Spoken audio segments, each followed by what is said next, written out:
Hello friend, मैं self Vishal Gupta. आज हम इस वीडियो में प्राचीन भारतीय इतिहास के दूसरे पार्ट के बारे में जानेंगे, जिसे हम अर्ध ऐतिहासिक काल कहते हैं।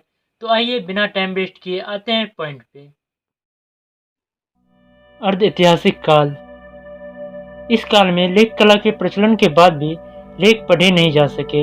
इस काल के संबंध की जानकारी पुरातत्व पर ही निर्भर है। अर्ध ऐतिहासिक काल को समझने के लिए दो भागों में बांटा गया है: सिंधु घाटी सभ्यता और वैदिक सभ्यता। सिंधु घाटी सभ्यता। सिंधु घाटी सभ्यता को हड़प्पा सभ्यता और सिंधु सरस्वती सभ्यता के नाम से भी जाना जाता है। सिंधु घाटी सभ्यता के बारे में कहा जाता है कि इसकी प्राचीन नदी घाटी सभ्यता में से एक प्रमुख सभ्यता है। ब्रिटिश पत्रिका नेचर में प्रकाशित शोध के अनुसार यह सभ्यता कम से कम 8000 वर्ष पुरानी है। इस सभ्यता का विकास सिंधु और धाधर हकरा प्राचीन सरस्वती नदी के किनारे हुआ था। सिंधु घाटी सभ्यताओं के प्रमुख केंद्र मोहनजोदारो, कालीबंगा, लोथल, धोलावीरा, राखीगढ़ी और हड़प्पा थे। दिसंबर 2014 में हिरदाना का खोज किया गया और इसे सिंधु घाटी सभ्यता का अब तक का प्राचीन नगर माना जाता है। ब्रिटिश काल में हुई खुदाइयों के आधार पर पुरातत्व और इतिहासकारों का अनुमान है कि यह अत्यंत विकसित सभ्यता थी और ये शहर अनेक बार बसे और उजरे थे। 7वीं शताब्दी में पहली बार जब लोगों ने पंजाब प्रांत में ईंटों के लिए मिट्टी की खुदाई की, तब उन्हें वहां से बनी बनाई ईंटें मिली, जिसे लोगों ने भगवान का चमत्कार माना और उसका उपयोग घर बनाने में किया। उसके बाद 1826 में चार्ल्स मेसन ने पहली बार इस पुरानी सभ्यता को खोजा और किनीधम ने 1856 में सभ्यता के बारे में सर्वेक्षण किया तथा 1856 में कराची से लाहौर में मध्य रेलवे लाइन के निर्माण के दौरान बर्तन बंधुओं द्वारा हड़प्पा स्थल की सूचना सरकार को दी गई। इसी क्रम में अलेक्जेंडर किनीधम के निर्देश में भारतीय पुरातत्व विभाग की स्थापना की गई। 1902 में लॉर्ड कर्जन द्वारा जॉन मार्शल को भारतीय पुरातत्व विभाग का महानिदेशक बनाया गया तथा फिलिप ने इस पुरानी सभ्यता के बारे में एक लेख लिखा। 1921 में दयाराम साहनी ने हड़प्पा का उत्खनन किया। इस प्रकार इस सभ्यता का नाम हड़प्पा सभ्यता रखा गया। वह दयानंद साहनी को इसका खोजकर्ता माना जाता है। यह सभ्यता सिंधु नदी घाटी में फैली हुई थी, इसलिए इसका नाम सिंधु घाटी सभ्यता रखा गया। प्रथम बार नगरों के उदयकरण के कारण इसे प्रथम नगरीकरण भी कहा जाता है। प्रथम बार कांस्य के प्रयोग के कारण इसे कांस्य सभ्यता भी कहा जाता है। सिंधु घाटी सभ्यता के 14,000 केंद्रों को खोजा जा सका है, जिसमें से 925 केंद्र भारत में है। 80% स्थल सरस्वती नदी और उसकी सहायक नदियों के आसपास हैं। अभी तक कुल खोजों में से 3% स्थलों का उत्खनन हो पाया है। नए शोध में सिंधु घाटी सभ्यता से भगवान शिव और नाग के प्रमाण मिले हैं। उस आधार पर कहा गया है कि यह सभ्यता निषाद जाति भील से संबंधित रही होगी। वैदिक सभ्यता।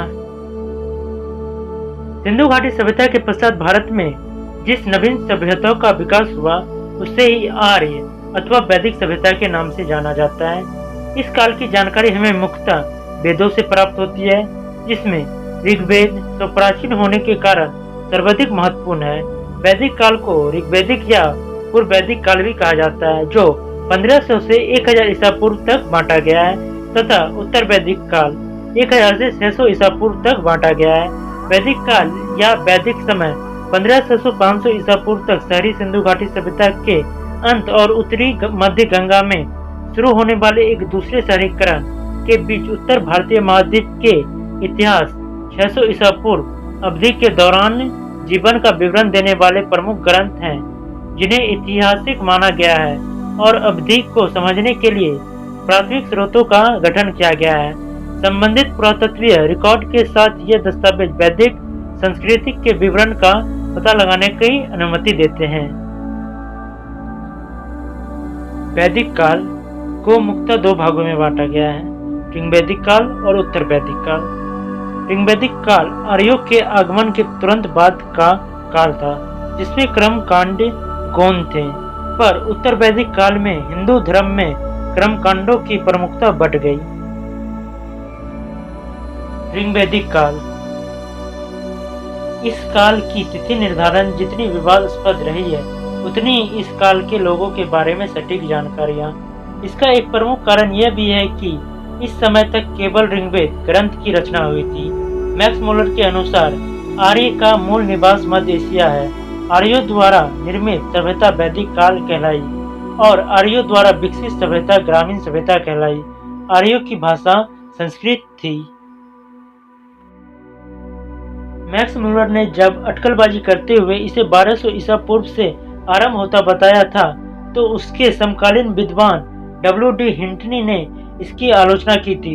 उसके बाद मैक्स मुलर ने स्वीकार किया कि पृथ्वी पर ऐसी कोई शक्ति नहीं जो निश्चित रूप से बता सके कि वैदिक मंत्रों की रचना 1000 ईसा पूर्व से हुई या 1500 ईसा पूर्व में या फिर 2000 या 3000 ईसा पूर्व में। ऐसा माना जाता है कि आर्यों का एक समूह भारत के अतिरिक्त ईरान और यूरोप की तरफ भी गया था। ईरानी भाषा के प्राचीनतम ग्रंथ अवेस्टा की सुकोतियां ऋग्वेद से मिलती जुलती है।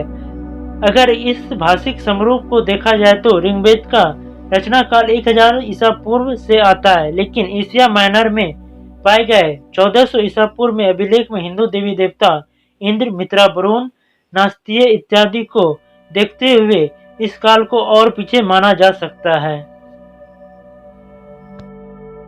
बाल गंगाधर तिलक ने ज्योतिष गणना करके इसका काल 6000 ईसा पूर्व माना था। हार्मन जैकबी ने जहां इसे 4500 ईसा पूर्व से 2500 ईसा पूर्व के बीच आंका था, वहीं सुप्रसिद्ध संस्कृत विद्वान बेटर्निज ने इसे 3000 ईसा पूर्व के बीच बताया था। प्रशासन की सबसे छोटी इकाई कुल थी। एक कुल में एक घर में एक छत के नीचे रहने वाले लोग शामिल थे।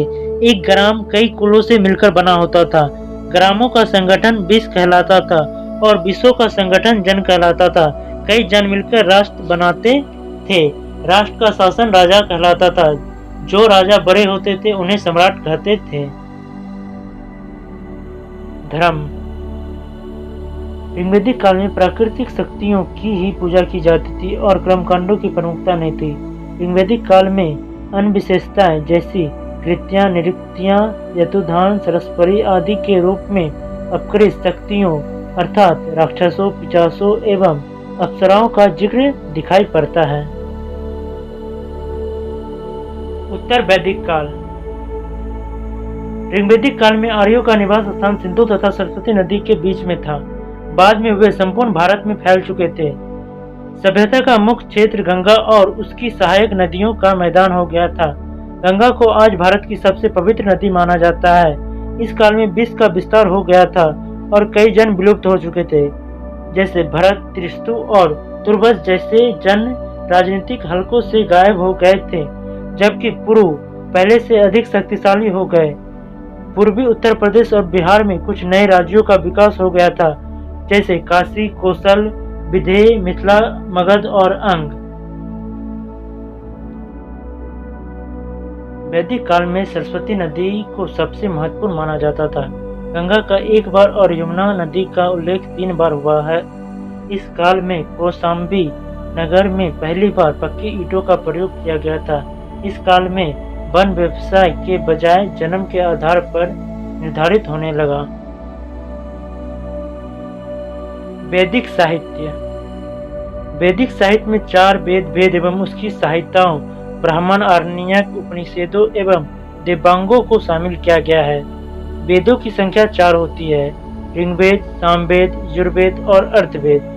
ऋग्वेद, सामवेद, यजुर्वेद और अर्थवेद विश्व की प्रथम प्रमाणिक ग्रंथ हैं। Thanks for watching my video. Video अच्छा लगे तो लाइक और शेयर जरूर करें। चैनल को सब्सक्राइब करना ना भूलें।